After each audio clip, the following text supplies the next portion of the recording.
Okay, so this video is a full Nordic curl breakdown. The Nordic curl is probably the most advanced hamstring exercise. So we're going to take our time here. I'm going to break it down and I'm going to show you how to set it up, because it can be a bit of a pain in the ass to set up. If you're super lucky, then your gym might have a specific Nordic curl bench. I'll put a picture of that up and I'll link some specific descriptions of how to create the setup below. But if you have one of these multi-use stretching bars, then you can set it up like this. So these pads are for your knees to go on. Okay, so you need something soft there. It can't be a hard ground.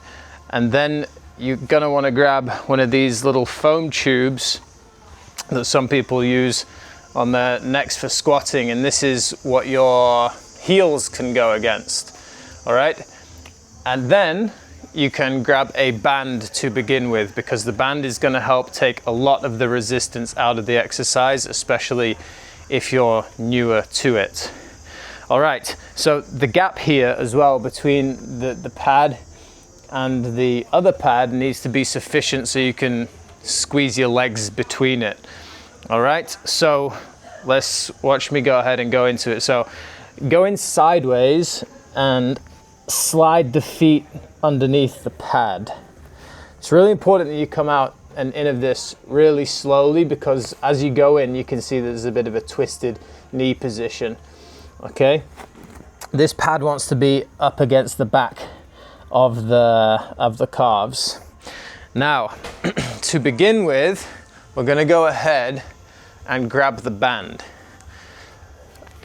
You want to bring the band out in front of you, and the closer towards the wall that you have your hands back behind you, the easier it's going to be. Eventually you walk the hands further forward because you see the band gets longer, so there's less elasticity in there to help you get closer towards the wall, and then eventually we use no band. But I'm going to teach you a lot of progressions here to eventually get into a full Nordic without using the band. So there's also a couple of hip positions we can use. It's going to be easier to begin with to have more of a bend in the hips, okay?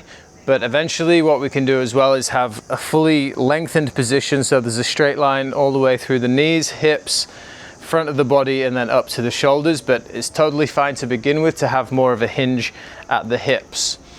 Okay, so first things first, we just begin by using the band over the shoulder.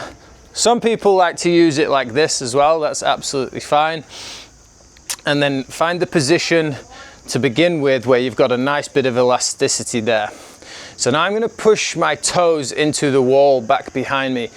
It's okay if you've got nothing there to push the toes against. I think even some of the specific Nordic benches don't even have a foot plate, but if you've got it there, I find it nice to push the toes against. Then you're really engaging the whole of the body here, and then you can lean forward.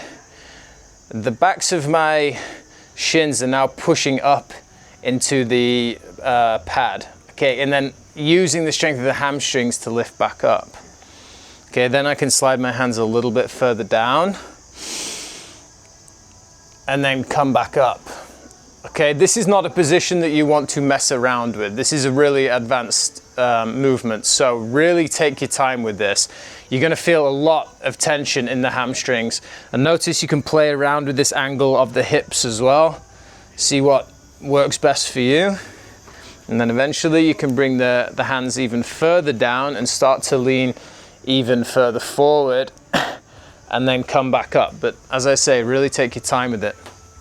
Once you feel like you've completed that with the band and the use of the band, then you can take the hands away, and we want to start focusing on building negatives, which is building the strength as the body comes down. And you've got to think of this as if you're using your hamstrings here to resist your body falling forward.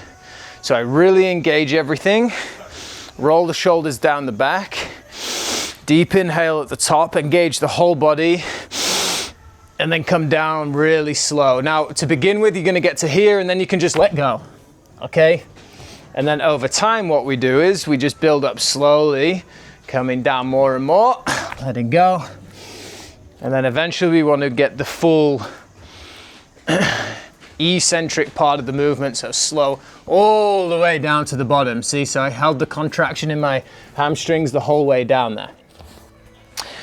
Once you have mastered those, so notice how we're progressing really slowly with this one. We start with the band, then the negatives, and then we hold the contraction all the way down to the bottom. Then you can start using your hands at the bottom to just help push back up and then make your way back up into the top position. Okay, if you're getting any pain in the knees whatsoever, then you stop immediately and regress it as much as you can until that pain goes away, and then you slowly start progressing again. So it's really slow on the way down. Use your hands to come back up. Once you're feeling really confident with that, and I repeat, really confident with that, then you can start using a bit of what they call in CrossFit, I think, a kipping motion. So it's like you're pulling the shoulders back to help get a little bit of movement to come back up. So I go down into the bottom position, bring my arms about here, and then, oh no, they'd be back behind me, sorry. Let me come down into it from the top position. So slowly down, yeah, there. And then shoulders roll forward, and then fling the shoulders back. Using the bit of a swing from the upper body. And what that movement does is it begins to teach the body that it's safe to come back up by itself. It's starting to get it a little bit more difficult. And then as we progress that even more, we want to take that swinging motion out of it. Okay, so we can slowly come down. I'm gonna have a slight hinge in my hips to begin with, and then I'll try to show you a full one now that I'm starting to warm up a little bit into this. So engaging the whole body as much as I can. Deep inhale at the top, slowly come down, and then back up without that flinging of the upper body. Slowly down, pushing into the balls of the feet, lift back up. Okay, that's your Nordic curl, and then eventually the full one of this is the straight line from the knees through the hips, upper body into the shoulders. Deep inhale at the top, slow down, and then back up. All right, super challenging movement. You've got all the progressions there and the regressions to start moving into your Nordic curl. Let me know if you have any questions. Good luck.